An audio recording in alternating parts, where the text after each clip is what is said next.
All right, guys, here we go. Chapter 18. So remember, he was trying to find his way into the plane. Brian worked all around the tail of the plane 2 more times, pulling himself along the stabilizer and the elevator.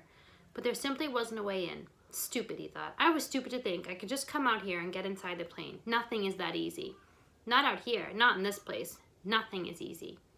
He slams his fist against the body of the plane, and to his complete surprise, the aluminum covering gave easily under his blow.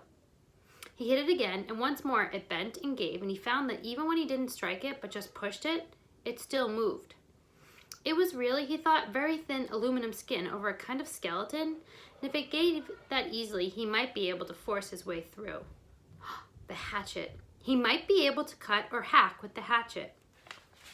He reached to his belt and pulled the hatchet out, picked a place where the aluminum gave to his push, and took an experimental swing at it.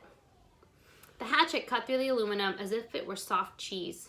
He couldn't believe it. There were 3 more hacks, and he had a triangular hole the size of his hand, and he could see 4 cables that he guessed were the control cables going back to the tail, and he hit the skin of the plane with a frenzied series of hacks to make a still larger opening, and he was bending a piece of aluminum away from 2 aluminum braces of some kind when he dropped the hatchet. Ugh. It went straight down past his legs. He felt it bump his foot and then go down into the water, and for a second, he couldn't understand that he had done it. For all this time, all the living and fighting, the hatchet had been everything. He had always worn it. Without the hatchet, he had nothing. No fire, no tools, no weapons. He was nothing. The hatchet had been him. And he had dropped it. Ah! He yelled, choked on it. A snarly cry of rage at his own carelessness. The hole in the plane was still too small to use for anything, and now he didn't have a tool. That was the kind of thing I would have done before, he said to the lake, to the sky, and to the trees. When I came here, I would have done that. Not now. Not now.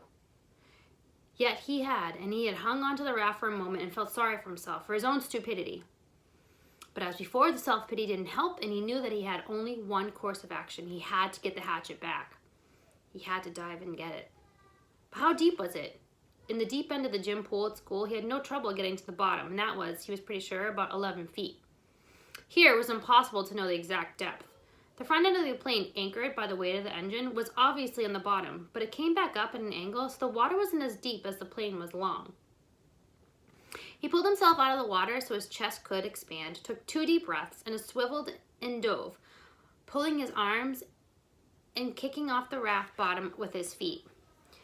His first thrust took him down a good 8 feet, but the visibility was only 5 feet beyond that, and he could not see the bottom yet. He clawed down 6 or 7 feet, the pressure pushing in his ears until he held his nose and popped them. And just as he ran out of breath and headed back up, he thought he saw the bottom, still 4 feet below his dive. He exploded from the surface, bumping his head on the side of the elevator when he came up, and took air like a whale, pushing the stale air out until he wheezed, taking new in.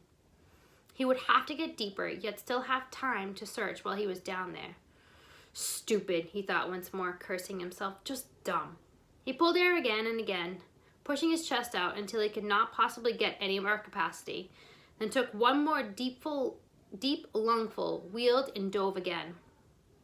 This time, he made an arrow out of his arms and used his legs to push off the bottom of the raft. All he had in his legs to spring snap and propel him down.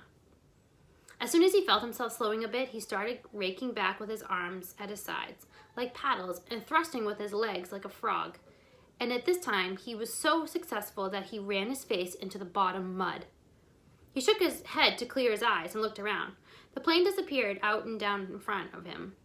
He thought he could see the windows that made him think of the pilot sitting inside, and he forced his thoughts from it. But he could see no hatchet. Bad air triggers were starting to go off in his brain, and he knew he was limited to seconds, but he held for a moment and tried moving out a bit, and just as he ran out of air, knew he was going to have to blow soon. He saw the handle sticking out of the mud. He made one grab, missed it, reached again, and felt his fingers close on the rubber. He clutched it and in one motion slammed his feet down into the mud and powered himself up.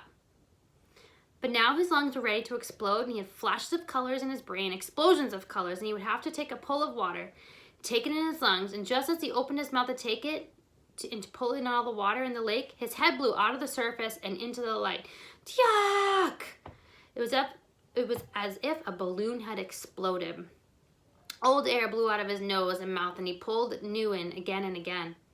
He reached for the side of the raft and hung there, just breathing until he could think once more, and the hatchet clutched and shining in his right hand. All right, the plane, still the plane. He went back to the hole in the fuselage and began to chop and cut again, peeling the aluminum skin off in pieces. It was slow going, but he was careful, very careful with the hatchet. But he hacked and pulled until he had opened a hole large enough to pull his head and shoulders in and look down into the water. It was very dark inside the fuselage, and he could see nothing. Certainly no sign of the survival pack. There were some small pieces and bits of paper floating on the surface inside the plane. Dirt from the floor of the plane that had floated up, but nothing substantial. Well, he thought, did you expect it to be easy? So easy that way? Just to open her up and get the pack, right? He would have to open it more, much more, so he could poke down inside and see what he could find. The survival pack had been zippered nylon bag, or perhaps a canvas of some type. And he thought it had been red, or was it gray? Well, it didn't matter. It must have been moved when the plane crashed. It might be jammed down under something else. He started chopping again, cutting the aluminum away in small triangles, putting each one on the raft as he chopped. He could never throw anything away again, he thought, because it might be useful later. Bits of metal, fish arrowheads, or lures, maybe. And when he finally finished again, he had cleaned away the whole side and top of the fuselage that stuck out of the water. He had cut down into the water as far as he could reach and had a hole almost as big as he was, except that it was crossed and crisscrossed with aluminum. Or it might be steel. He couldn't tell. Braces, informers, and cables. It was an awful tangled mess, but after chopping some braces away, there was room for him to wiggle through and get inside.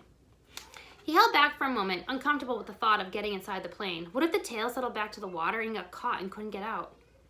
It was a horrible thought, but then he reconsidered. The thing had been up now for 2 days, plus a bit, and he hadn't been hammering and climbing on it, and it hadn't gone back down. It seemed pretty solid. He eeled in through the cables and formers, wiggling and pulling until he was inside the tail with his head clear of the surface of water and his legs down on an angled floor. When he was ready, he took a deep breath and pushed down along the floor with his legs, feeling for some kind of fabric or cloth, anything with his bare feet. He touched nothing but the floor plates. Up, a new breath, and then he reached down to formers underwater and pulled himself beneath the water, his legs pushing down and down, almost to the backs of the front seats, and finally, on the left side of the plane, he thought he felt his foot hit cloth or canvas. Up for more air, deep breathing, then one more grab at the formers, and pushing as hard as he could, he jammed his feet down, and he hit it again, definitely canvas or heavy nylon. And this time, when he pushed his foot, he thought he felt something inside it, something hard. It had to be the bag. Driven forward by the crash, it was jammed into the backs of the seats and caught on something. He tried to reach and pull, but didn't have the air left and went up for more. Lungs filled in great gulps, he shot down again, pulling on the formers until he was almost there. Then wheeling down, heading first, he grabbed at the cloth. It was the survival bag. He pulled and tore it to loosen it, and just as it broke free, his heart leaped to feel it rise as he looked up above the bag.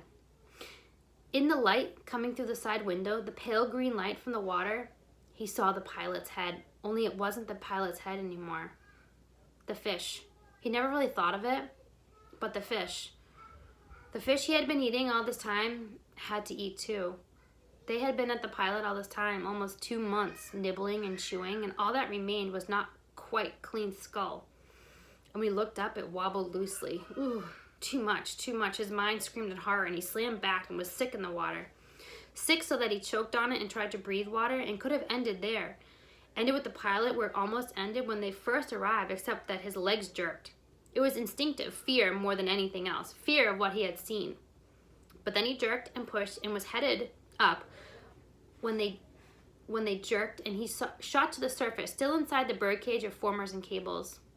He slammed into a bracket as he cleared, and he reached up to grab it and was free, in the air, hanging up in the tail. He hung that way for several minutes, choking and heaving and grasping for air, fighting to clear the picture of the pilot from his mind. It went slowly. He knew it would never completely leave, But he looked to the shore, and there were trees and birds. The sun was getting low and golden over his shelter. And when he stopped coughing, he could hear the gentle sounds of the evening. The peace sounds, the bird sounds, and the breeze in the trees. The peace finally came to him, and he settled his breathing. He was still a long way from being finished. He had a lot of work to do. The bag was floating next to him, but he had to get it out of the plane and onto the raft and then back to shore. He wiggled out of the formers. It seemed harder than when he came in and pulled the raft around. The bag fought him. It was almost as if it didn't want to leave the plane. He pulled and jerked and still wouldn't find it. And at last, he had to change the shape of it, rearrange what was inside of it, pushing and pulling at the sides until he had narrowed it and made it longer. Even when it finally came, it was difficult, and he had to pull first at one side, and then another, an inch at a time, squeezing it through. All this took some time, and when he finally got the bag out and tied on top of the raft, it was nearly dark. He was bone tired from working in the water all day, chill deep, and he still had to push the raft to the shore. Many times he thought he would not make it. But the added weight of the bag, which seemed to get heavier by the foot, coupled with the fact that he was getting weaker all the time, the raft seemed barely to move. He kicked and pulled and pushed, taking the shortest way straight back to the shore, hanging to rest many times, then surging again and again. It seemed to take forever, and when at last his feet hit bottom, he could push against the mud and slide the raft into the shore weeds to bump against the bank. He was so weak he couldn't stand it, had to crawl. So tired, he didn't even notice the mosquitoes had tore into him like a gray, angry cloud. He had done it. That's all he could think now. He had done it. He had turned and sat on the bank with his legs in the water and pulled the bag ashore and began the long drag. He couldn't lift it. Back down the shoreline to his shelter. 2 hours, almost 3, he dragged and stumbled in the dark, brushing the mosquitoes away, sometimes on his feet, more often on his knees. Finally, to drop across the bag and to sleep. When he made the stand in front of the doorway, he had done it. Oh my goodness, we only have one more chapter and then the epilogue. What do you think is in the bag? What could be in the survival bag? All right, next time. See you guys.